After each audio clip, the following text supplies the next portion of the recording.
Quero saudar a todos os nossos professores e superintendente de escola dominical da nossa AD Bangu, Ministério de Madureira, e também de todos os nossos amigos que têm participado conosco. Nosso muito obrigado pela sua participação, nós agradecemos muito. Qualquer crítica ou auxílio, você pode nos escrever para nos orientar e nos ajudar. Nós estamos estudando o livro de Levítico. Antes de qualquer palavra, eu quero relembrar a você que nós temos o próprio autor, que é o pastor Fernando, presidente da convenção lá no Pará. A Betel lançou o livro de Levítico que auxilia os professores. É um livro muito bem elaborado, que você pode adquirir. Hoje nós chegamos às festas solenes. O livro de Levítico é um livro muito rico e de uma aplicação extremamente atual para os dias atuais da vida cristã. Porque, como eu sempre digo, o livro de Levítico é uma sombra do que viria a ser real. Aponta tudo para Cristo, para a igreja, então tem tudo a ver conosco. Hoje nós chegamos às festas solenes, que o nosso Deus é um Deus festivo, né? É um Deus de alegria. E as festas solenes eram um chamativo para o povo aproximar de Deus, de relacionar com Deus, relacionar com a lei, a palavra de Deus, uma relação também entre os próprios israelitas e um momento de comunhão com Deus e entre o povo. E são várias as festas solenes. E nós temos aqui a Páscoa, juntamente com os pães asmos, a festa da primícia, a festa do Pentateuco, das trombetas e do tabernáculo, o dia da expiação, que foi trabalhado na última aula, e o ano do jubileu. Mas eu queria citar também algumas festas aqui, que não está relacionado. Que começando o dia do Senhor, o sábado. Era uma festa, estava dentro do quadro das festas solenes, que era toda semana. A festa de guardar o sábado. Era um momento solene, espiritual, e que Deus exigiu essa guarda. Para quê? Para exatamente reservar o momento para Deus. O povo era escravo. Escravo não tem tempo. Escravo é escravo, está em função 24 horas. Então, morriam cedo, as famílias não se encontravam, era muito pouco encontro entre as famílias quando estavam escravos no Egito. Agora, Deus os libertou, mas pede a eles um tempo para não trabalhar e oferecer esse dia ao Senhor, que era o sábado. E isso nos fala de nós termos um dia para oferecer, junto com a nossa família, a nossa adoração, o nosso culto ao Senhor. Daqui a pouco nós vamos falar essa mudança para o domingo. O cristianismo, né, adota o domingo como esse dia de descanso. Tem a festa da Páscoa e dos pães asmos. A festa da Páscoa e dos pães asmos, eles se misturavam. Então você, como professor, chama a sua turma para participar, levante já com eles a questão, o que eles entendem por Páscoa e se eles podem dar uma definição realmente da Páscoa, né? Levanta com eles o que eles entendem de pães asmos, o que é isso? Então trabalhe essa questão de puxar deles para depois você abrir o diálogo. A Páscoa era feita em um dia, era o sacrifício, e aí depois vinha os outros dias de festa dos pães asmos, onde não poderia, esse pão asmo é porque não podia ter fermento.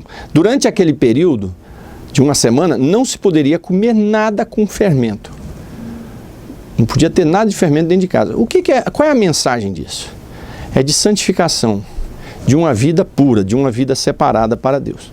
Ora, isso é o que nós, como cristãos, temos que viver dia após dia. É estarmos livres para não nos contaminarmos. E aí o interessante, quando findava a festa da Páscoa, junto com os pães asmos, vinha a primícia, que era no dia seguinte, que caía exatamente no domingo.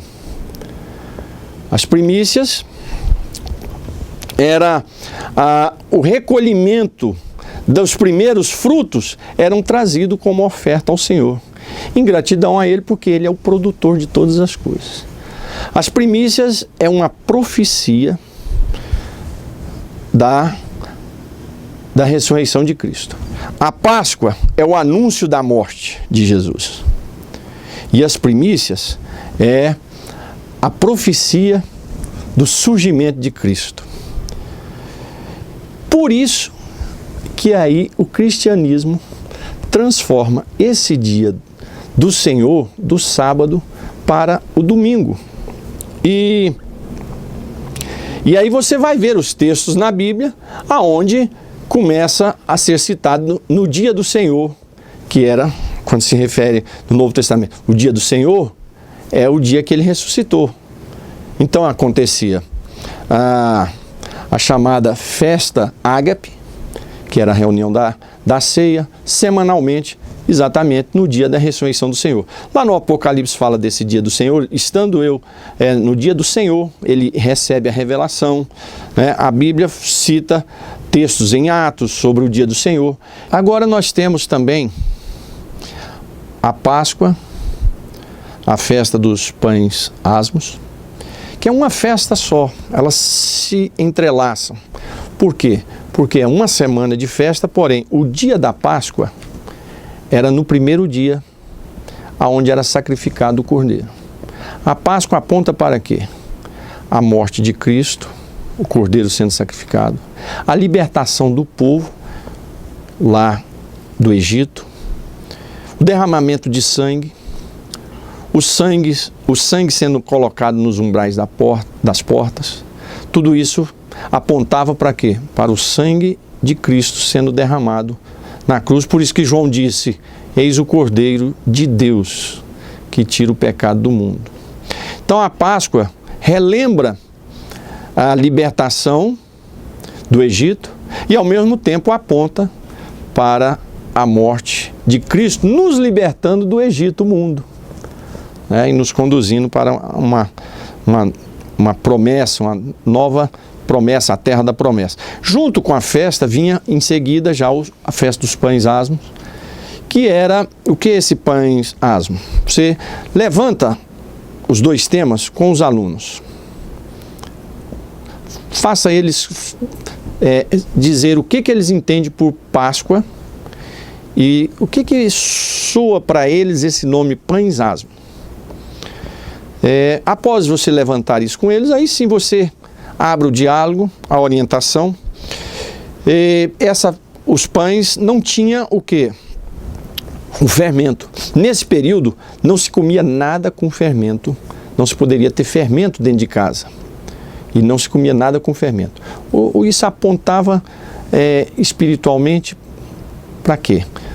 Para falar de santificação, de não se contaminar, de estar livre das impurezas, de viver uma vida pura. Então, a festa dos pães asmos aponta para uma vida de santificação, de pureza diante de Deus. E aí, ao término da festa de pães asmos, no dia seguinte, vinha a festa das primícias, que exatamente caía no domingo, no primeiro dia da semana. E a festa das primícias era o quê? Era a colheita que era feito, os primeiros frutos da terra era levado, apresentado como culto ao Senhor em adoração. Isso apontava para a ressurreição de Cristo. A Páscoa aponta para a morte de Cristo. As primícias apontam para a ressurreição. E as primícias eram exatamente no primeiro dia da semana. E Cristo ressuscitou exatamente no primeiro dia da semana. Por isso, o cristianismo muda o dia do sábado para o domingo, porque já tinha essa profecia que ia acontecer essa mudança. Deus não tirou o dia de adorá-lo. Deus só mudou o dia. A data só foi mudada por uma profecia, que é a profecia das primícias, da ressurreição de Cristo. Então esse dia ficou marcante. A partir daquele momento, os apóstolos começaram a citar o dia do Senhor. O dia do Senhor ficou determinado como o primeiro dia da semana, que para nós hoje o nome é domingo. Esse dia do Senhor era referindo-se ao ressurreição de Cristo, e ao mesmo tempo era o dia em que a igreja primitiva, a igreja apostólica, se reunia. Tinha a festa ágape, que era a ceia, né, a festa do amor. Então, por isso, essa mudança. Discuta isso com o aluno. É interessante, por causa dessa questão sobre o sábado. E o sábado não é mais para nós? Não, nós temos que ter o nosso dia separado para adorar o Senhor. Deus trabalhou, Ele nos deu exemplo. Ele criou todas as coisas em 6 dias e no 7º descansou. Esse exemplo é para nós pararmos. A festa solene do sábado, que era toda semana, é para o povo parar. Para lembrar que foi liberto, antes escravo, não tinha tempo de parar. Era trabalho 24 horas, agora Deus estava dando para eles um dia de descanso, um dia de adorar o Senhor. Então, nós continuamos com esse dia. E agora passa a ser o primeiro dia da semana, para cumprimento de uma própria profecia, a festa das primícias, que era no primeiro dia da semana, relacionado com a ressurreição de Cristo. E a igreja primitiva comemorava esse dia. Vem a festa das semanas, ou festa do Pentecoste, que se passava 50 dias, né? E se comemorava as colheitas, o final da colheita, da riqueza da terra que foi produzido, era uma festa de gratidão a Deus. E era também uma profecia do surgimento da igreja e do derramamento do Espírito Santo, que vai acontecer no capítulo 2 de Atos dos Apóstolos. A festa do Pentecostes, ela aponta para Atos capítulo 2, aonde foi o derramamento do Espírito Santo, aonde Deus, na verdade, ali é o início da igreja e é dali que o cristianismo vai se espalhar pelo mundo inteiro. Então, é uma festa de alegria, né? Uma festa de comemorando aquilo que Deus deu a eles, que produziu a eles, que era o fruto da terra. Vem a festa das trombetas. A festa das trombetas, ela é interessante que ela era tocada primeiro dia do mês. Era a festa da lua nova, que é a mesma festa. Essa festa anunciava um novo tempo. Então todo primeiro dia do mês era tocada a trombeta, anunciando um novo tempo.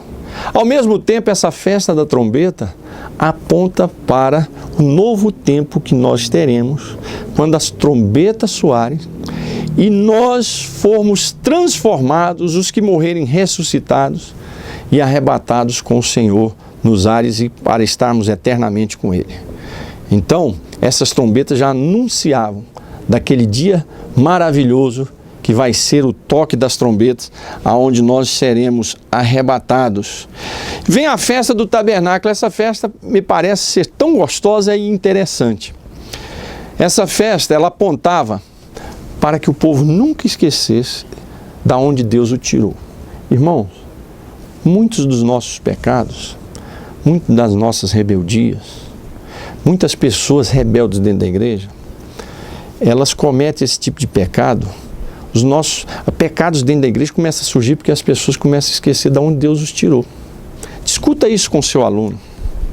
Faça ele relembrar de onde Deus o tirou. A festa do tabernáculo era uma festa interessantíssima. As pessoas tinham que sair das suas casas e arrancar folhas de palmeiras ou de qualquer outra árvore frondosa e fazer uma cabana perto da sua casa. durante 7 dias. E ali tinha que morar ali. O que era isso? É para relembrar o período que Deus os conduziu no deserto, que Deus revelou para eles a lei, os milagres que eles viram, o maná que veio do céu, as águas que eles beberam de forma milagrosa, as vitórias que eles obtiveram contra os inimigos e uma vida de dependência de Deus. A festa do tabernáculo, essas cabanas simples, era para mostrar essa dependência de Deus, da onde eles vieram. Porque eles estavam agora na terra da promessa e eles não poderiam esquecer da onde Deus os tirou.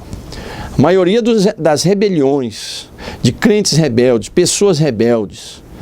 pessoas cometendo pecado é porque nós esquecemos da onde Deus nos tirou. A gente começa a desfrutar das bênçãos de Deus e aí esquecemos da onde Deus nos tirou e aí começamos a ser crítico de tudo, zombar de tudo, ter um espírito rebelde, achando que somos alguma coisa.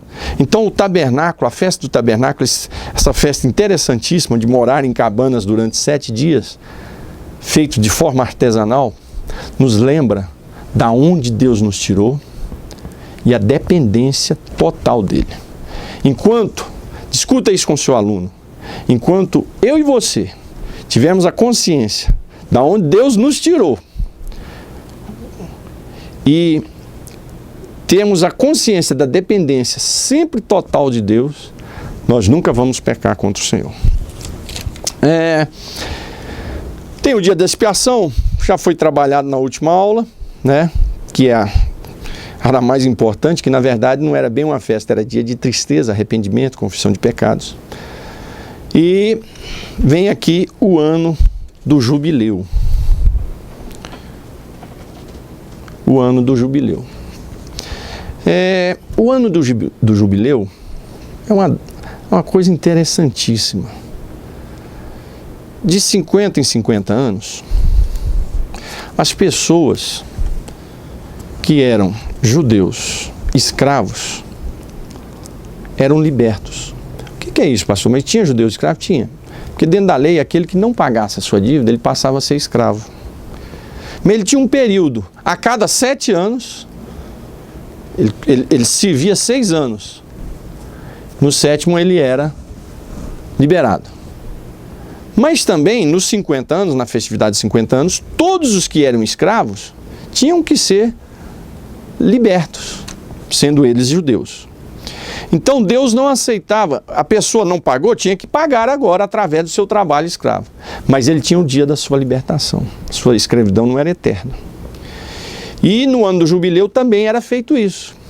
Dívidas eram perdoadas, terrenos que eram compros e negociados durante esses 50 anos, teriam que ser devolvidos à família. Isso era o quê? Para não existir uma extremidade de riqueza e nem extremidade de pobreza. Olha que coisa interessante. Se os nossos socialistas estudassem isso na Bíblia, hein? Olha a riqueza disso. A cada 50 anos, quem comprava as terras tinha que devolver para os familiares. Usufruíam aquele período, mas tinha que devolver. E isso é uma grande lição, é porque Deus não queria que acontecesse extremos sociais, de acúmulo de propriedades e pessoas sem nada. Olha, isso você tem que conversar isso com o seu aluno. Isso é uma questão social que nós vivemos hoje. Esse desequilíbrio social, o Brasil é um exemplo grande disso, né? Esse acúmulo de riqueza e também esse acúmulo de pobreza. Deus estabeleceu uma coisa justa. Então isso era para manter um equilíbrio social. Não é que Deus não queria que tivesse rico e que Deus não permitia que tivesse pobre. Ele não queria extremos de riqueza e nem extremos de pobreza. Então, nesse ano também, ficava-se 2 anos sem plantar. Ia comer e colher do que a terra produzia naturalmente, para descansar a terra, para o povo parar. Mas esse período, mas ficar 2 anos parado, sem trabalhar, era de ociosidade? Não. Tanto a cada 7 anos tinha um período de 1 ano sabático, de descanso, como aqui nos 50 anos tinha 2 anos de descanso, isso não era para ficar ocioso, não. Tanto no ano sabático como aqui, era um período em que o povo estudava a lei, em que os sacerdotes expunham a lei durante esse ano do ano sabático, e durante esse período de 2 anos, era um período do povo estudar a palavra de Deus, estudar a lei. Para haver um renovo espiritual, para o povo não esquecer a lei, a palavra. Só que isso nunca foi cumprido em Israel. Com isso veio a extremidade da riqueza, a extremidade da pobreza. O povo esqueceu de Deus, e um dos motivos que os profetas anunciaram ao povo que eles seriam levados para o cativeiro, ia ficar 70 anos, era para pagar os anos atrasados que eles não paravam para fazer o que Deus estabeleceu, que era um ano sabático, que era um ano de descanso, e também esse ano de estudo.